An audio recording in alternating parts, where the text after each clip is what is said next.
Vamos entender melhor como a operação de hoje impacta o ex-presidente Jair Bolsonaro e de que forma pode influenciar nas próximas eleições. A gente conversa agora com a Cássio Miranda, que é pós-doutorado em Democracia e Direitos Humanos pela Universidade de Coimbra e especialista em Direito Constitucional e Eleitoral. Boa noite, Cássio. Obrigado pela participação aqui conosco no Jornal da Record News para falar sobre esse caso. Jair Bolsonaro ele já está inelegível por outro processo.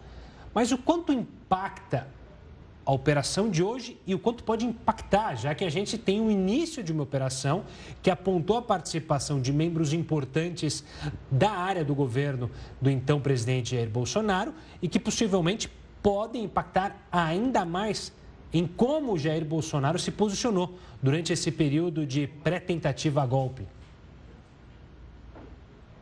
Boa noite, Gustavo. Boa noite, Renata. É um grande prazer falar com vocês e com a nossa audiência. De fato, Gustavo, ele já está inelegível, já há uma determinação judicial pela inelegibilidade. Mas os fatos que pesam contra ele hoje destoam, diferem totalmente das outras imputações, uma vez que os fatos apurados com os mandados cumpridos no dia de hoje dizem respeito a uma eventual tentativa de golpe. Golpe no sentido de, após a proclamação do resultado das eleições de 2022, foi criada uma estratégia jurídica para que Bolsonaro se mantivesse no poder, declarasse um estado de sítio, consequentemente, declarasse um estado de garantia da lei e da ordem, e, consequentemente, a partir de toda essa excepcionalidade, continuasse gerindo o governo, sem que fosse dada posse ao presidente eleito. E quando nós olhamos para as provas utilizadas no dia de hoje, todas elas colhidas com base na delação do Mauro Cid e a partir de apreensões do celular e do computador do Mauro Cid, a gente pode cravar que há robustez probatória necessária para que essa operação continue, para que essa operação tenha novas fases, podendo chegar ao ex-presidente.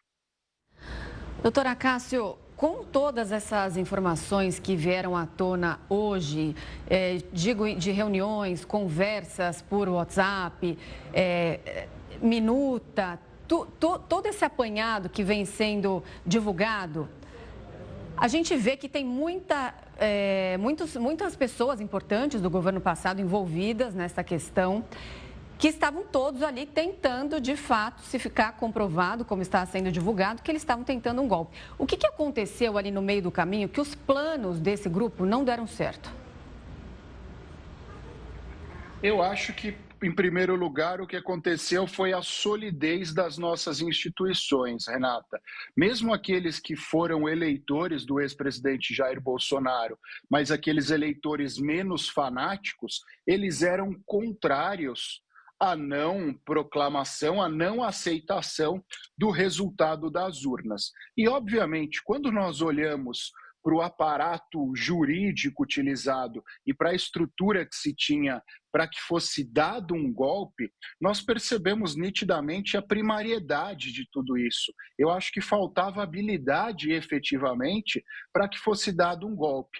A minuta jurídica tinha uma série de erros conceituais, erros crassos, a possibilidade deles realizarem e decretarem esse estado de sítio com a participação do Congresso Nacional, inicialmente já se mostrou impossível, porque o presidente do Congresso Nacional demonstrou que não entraria nessa aventura, inclusive ele era um dos possíveis presos, dos primeiros presos, caso fosse dado o golpe, e também o Exército brasileiro, quando nós olhamos para os generais que foram consultados, eles foram inclusive ofendidos ao declararem que não entrariam nessa aventura, porque era uma aventura contrária à nossa Constituição. Então, respondendo objetivamente à sua ponderação, eu acho que faltou habilidade para que fosse dado um golpe e, efetivamente, as nossas instituições, apesar de vivermos numa jovem democracia, foram sólidas o suficiente para que isso não acontecesse. Acácio, ainda olhando o cenário do ex-presidente Jair Bolsonaro, ele está impossibilitado até de falar com membros do partido por causa justamente das decisões do Supremo Tribunal Federal, do ministro Alexandre de Moraes. O quanto isso impacta até na vida política de Bolsonaro para se criar a sua defesa ou se montar a sua defesa perante ao que é acusado e até manter-se firme como um agente político de oposição. Isso pode atrapalhar os planos e até opositores que eram aliados se descolarem de Jair Bolsonaro com medo do que está acontecendo ou do que pode vir a acontecer? Gustavo, a gente tem que olhar a sua ponderação sob duas perspectivas. Primeiro, uma perspectiva jurídica que, muito nitidamente, o Supremo Tribunal Federal tem provas robustas e provas suficientes para que seja conduzida uma nova investigação, para que seja mantida a investigação em relação ao ex-presidente. E como foi um crime que supostamente foi praticado de forma coletiva, portanto, através de uma organização, a primeira medida do judiciário é impedir que os membros dessa organização mantenham contato para que eles não continuem delinquindo eventualmente ou para que eles não combinem uma estratégia de defesa e acabem se safando do Poder Judiciário. No que diz respeito a uma outra ótica, que é a ótica política, a gente precisa lembrar que, por mais que o resultado das urnas tenha mostrado uma polarização, todas as pesquisas que foram conduzidas antes das eleições de 2022 diziam que 60% do eleitorado não gostaria de votar nem em Lula, nem em Bolsonaro.